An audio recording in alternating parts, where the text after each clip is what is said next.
To be honest with you, I don't want to recall what I did long ago, but I feel I have to say war is a dirty thing, something one should not do twice. I am a war criminal because of things I actually did, not in theory. The thing that first shocked me, though, what I remember even now, were the rabbits. They were given injections, and they had seizures. Shots of cyanide, nitric acid, and syncrine nitrate. We were told not to look away from these rabbits. I don't think the kids of today could do it. Observing and killing animals was the first step. Gradually we came not to think of anything of it, even when conducting experiments on human beings. I went on to specialize in animals like mice and rats. We did everything at the direction of our superior, like cultivating bacteria, carrying out experiments on animals, studying the results, determining exactly what level of each bacterial strain was necessary to kill them.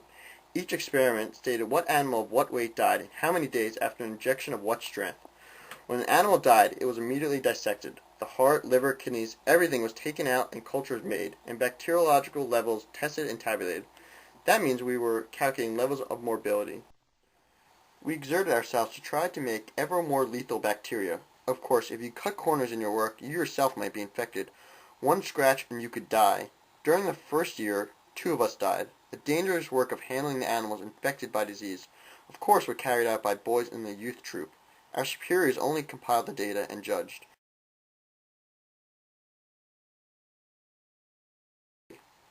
Yes, he did. It was done in a way resembling natural infection. The fleas were probably put in some kind of container and tied to his body. I'm not sure.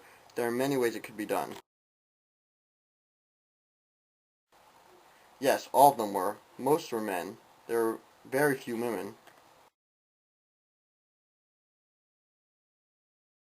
Well, let me see. I wasn't involved with that many, although I saw them.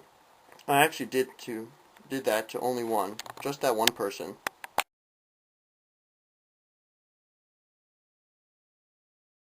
Well, none at all. We were like that already. I had already gotten to where I lacked pity. After all, we were already implanted with a narrow racism in the form of a belief in the superiority of the so-called Yamato race. We would disparage all other races, that kind of racism.